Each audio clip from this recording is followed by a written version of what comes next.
Parte 2. Pero notó que la teología era un tema del todo inaccesible a Abul Qasim. Otros, que también lo advirtieron, instaron a Abul Qasim a referir alguna maravilla. Entonces como ahora, el mundo era atroz. Los audaces podían recorrerlo, pero también los miserables, los que se allanaban a todo. La memoria de Abul Qasim era un espejo de íntimas cobardías que podía referir. Además, le exigían maravillas, y la maravilla es acaso incomunicable. La luna de Bengala no es igual a la luna del Yemen, pero se deja de escribir con las mismas voces. Abul Qasim vaciló, luego, habló.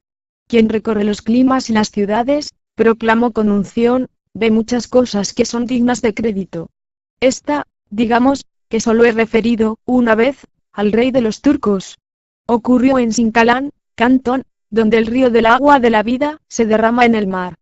Farad preguntó si la ciudad quedaba a muchas leguas de la muralla que Iskandar Zulkarnain, Alejandro Bicorne de Macedonia, levantó para detener a Gog y a Magog.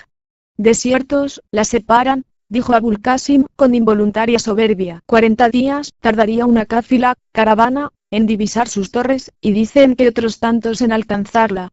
En Sinkalán, no sé de ningún hombre que la haya visto o que haya visto a quien la vio.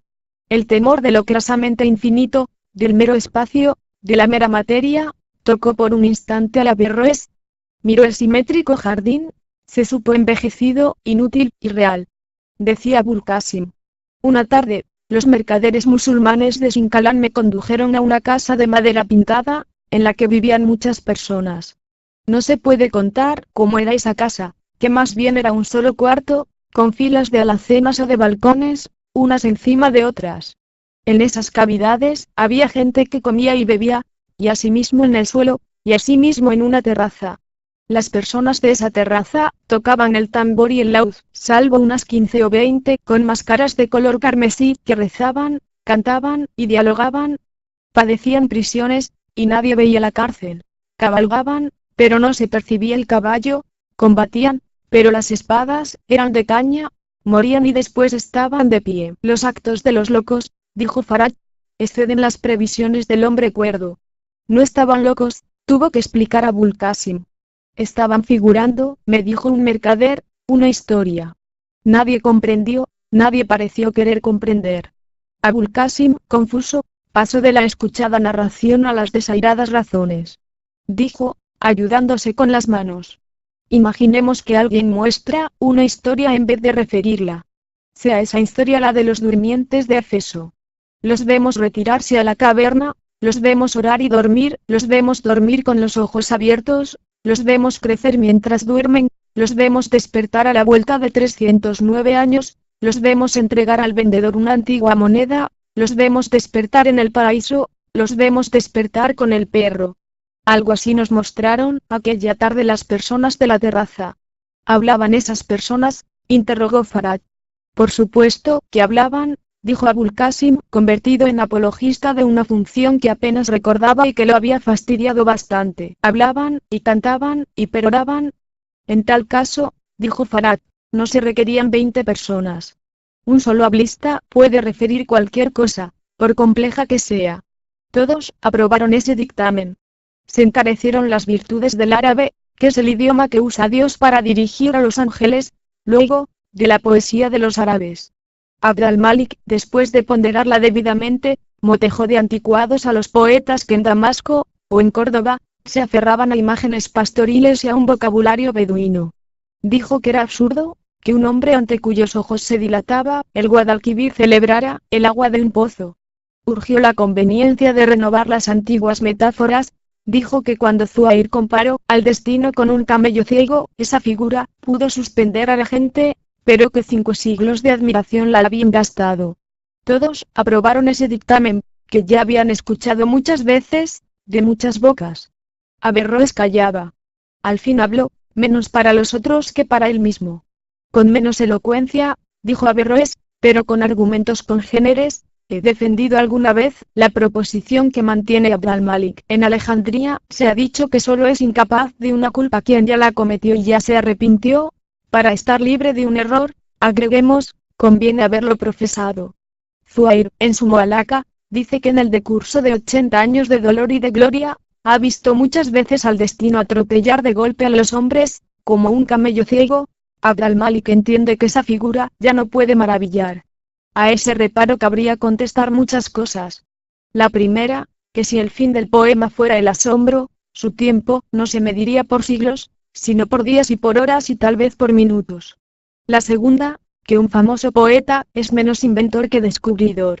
Para alabar a Ibn Saraf de Berja, se ha repetido que solo él pudo imaginar que las estrellas en el alba caen lentamente, como las hojas de los árboles. Ello, si fuera cierto, evidenciaría que la imagen es baladí. La imagen que un solo hombre puede formar es la que no toca a ninguno. Infinitas cosas hay en la tierra, cualquiera puede equipararse a cualquiera.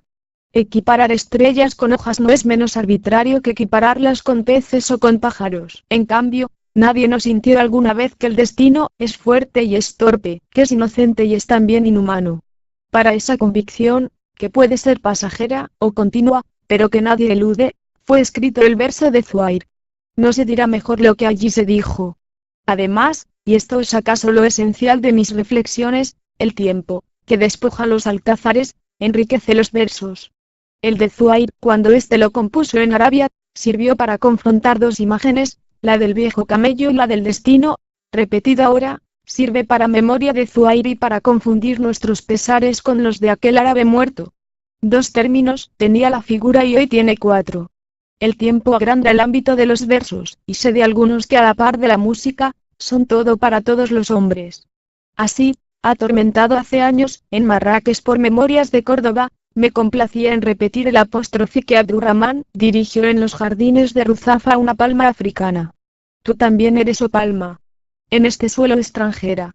Singular beneficio de la poesía, palabras redactadas por un rey que anhelaba el oriente, me sirvieron a mí desterrado en África, para mi nostalgia de España. Averroes, después, hablo de los primeros poetas, de aquellos que en el tiempo de la ignorancia, antes del Islam, ya dijeron todas las cosas, en el infinito lenguaje de los desiertos.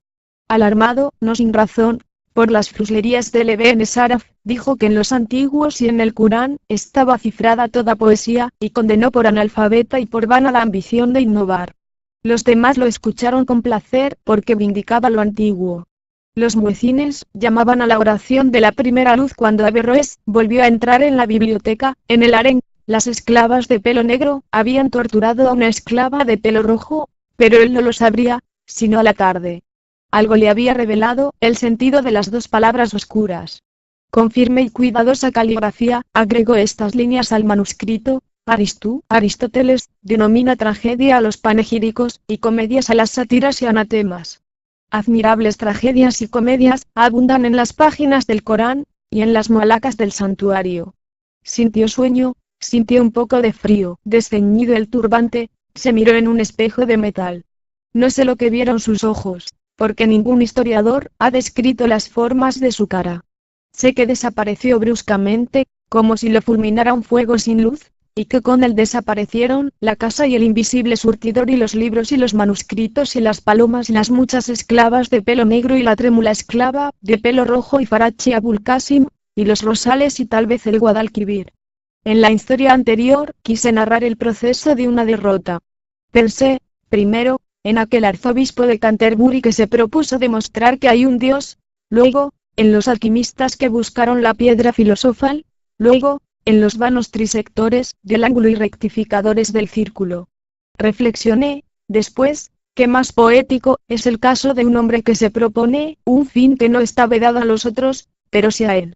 Recordé a Averroes, que encerrado en el ámbito del Islam, nunca pudo saber el significado de las voces tragedia y comedia. Referí el caso, a medida que adelantaba, sentí lo que hubo de sentir aquel Dios mencionado por Burton que se propuso crear un toro y creó un búfalo. Sentí que la obra se burlaba de mí. Sentí que Averroes, queriendo imaginar lo que es un drama sin haber sospechado lo que es un teatro, no era más absurdo que yo, queriendo imaginar a Averroes, sin otro material que unos adarmes de Renan, de Lane y de Sin Palacios. Sentí, en la última página, que mi narración era un símbolo del hombre que yo fui mientras la escribía, y que, para redactar esa narración, yo tuve que ser aquel hombre y que, para ser aquel hombre, yo tuve que redactar esa narración, y así hasta lo infinito. En el instante en que yo dejo de creer en el Averroes, desaparece.